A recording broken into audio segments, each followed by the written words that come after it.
Hey, it's your buddy Peace and Harmony with you here today. Focusing in on a question I received from a viewer, and she was inquiring about relationship dynamics and how they really pan out, how they really work out between two narcissists, people who, both demonstrate some sort of pathology or character disorder or inflated sense of self, and then manipulation of others, exploitation of others. And how does this work? How come these people in essence haven't annihilated each other yet? So I would like to speak to that point. It's very interesting because it is also very sad. Relationships between two highly character disordered persons can really work and not work for them.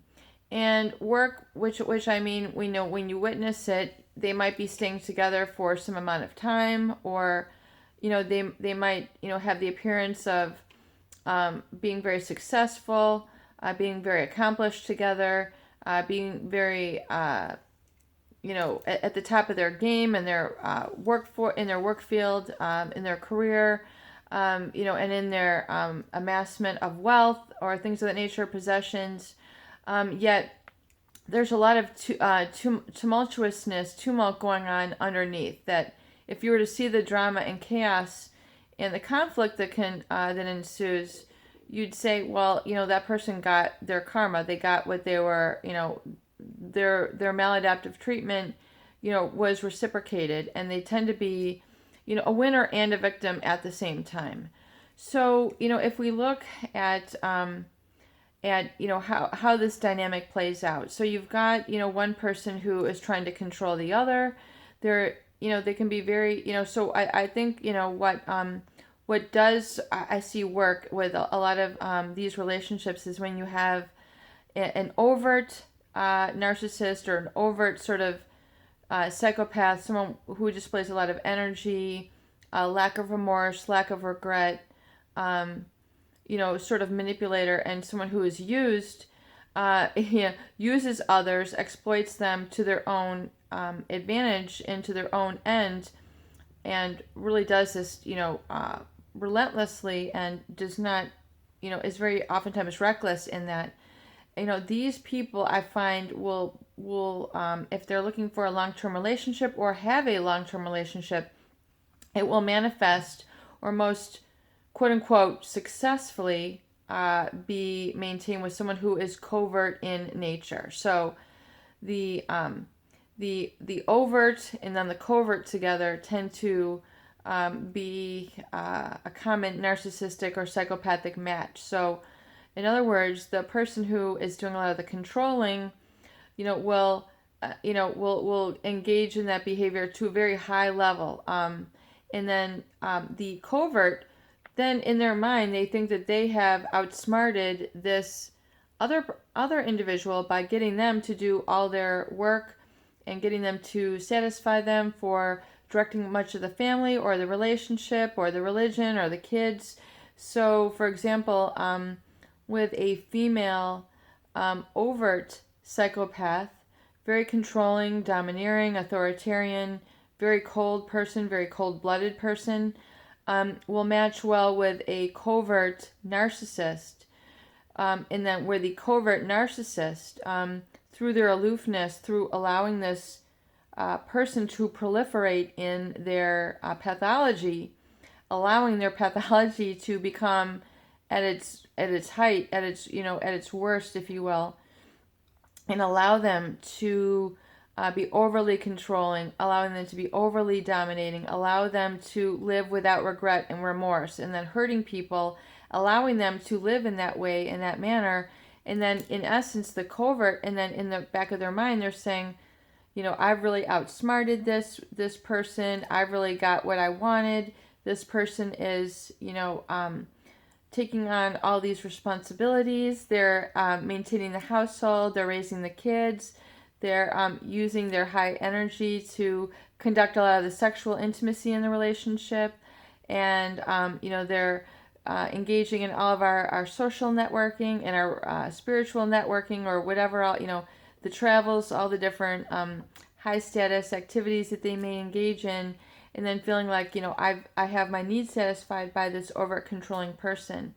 And yeah, but then what ends up happening though is this controlling person though can oftentimes be very belittling of the covert, a lot of blame shifting, creating a lot of unhealthy communication dynamics, creating a lot of unhealthy other relationships, dynamics as well. In other words, where almost it's like a minefield, feeding them unhealthy, keeping them like unhealthy in certain ways, by not treating them well, or not feeding them appropriately, or creating a sort of chaos, a sort of hostility in the environment where this covert has then to proliferate or expand on their covertness. So creating and allowing and enabling that covert to retreat into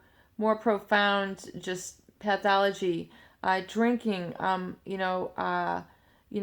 drinking and hiding it, retreating into a fantasy of pornography and hiding it, allowing them to get out of their roles of, being a healthy role model for the family or an organization. So they then tend to enable each other to proliferate and expand their pathology even more so. So we see the disruption in the health. The psychopath, as I mentioned, they tend to be very sabotaging.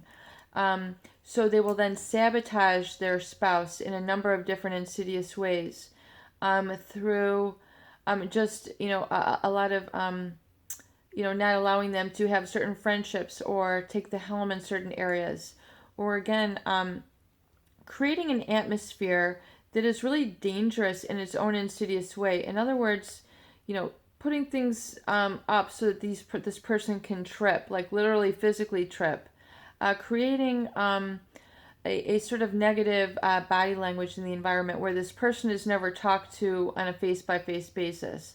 They're always talked at to the covert. So the covert then will just continue to perpetuate that covertness, and really then. This is very complicated, but this viewer's question. So they then put, so in other words, the covert narcissist is exasperated in their pathology.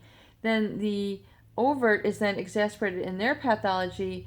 So it can tend to work, but it becomes, there's always going to be some crisis of health. There's going to be some crisis in the family. There is going to be some karmic, really profound, hurt somewhere in the relationship.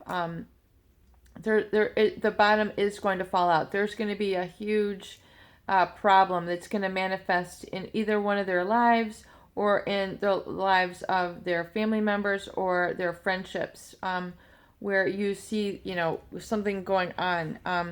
So again, it's very unique for each situation, but believe me, when you're dealing with these people, the price is going to have to be paid by somebody. The emotional price is going to have to be paid. It's not like someone is going out unscathed. So it really is quite a sad relationship dynamic when you see this, in terms of the amount of energy or time that's being wasted in the exploitation and the lack of humanity. So, I would say, if you see that going on together, know that their pathologies are perhaps getting even worse in that situation, and know that the emotional price is going to have to be paid by one or both of them. And they're also going to come to the realization that they have hurt people, and they're eventually going to have to own up for all the hurt that they have created. They're going to be accountable to someone, and oftentimes it's later in life, they have a profound sense of lack of integrity, isolation, and they're eventually going to have to be accountable to someone, especially the creator. Peace and harmony with you here today. I hope these videos do help. Please share and please subscribe for more great tools, videos, discussion, and support.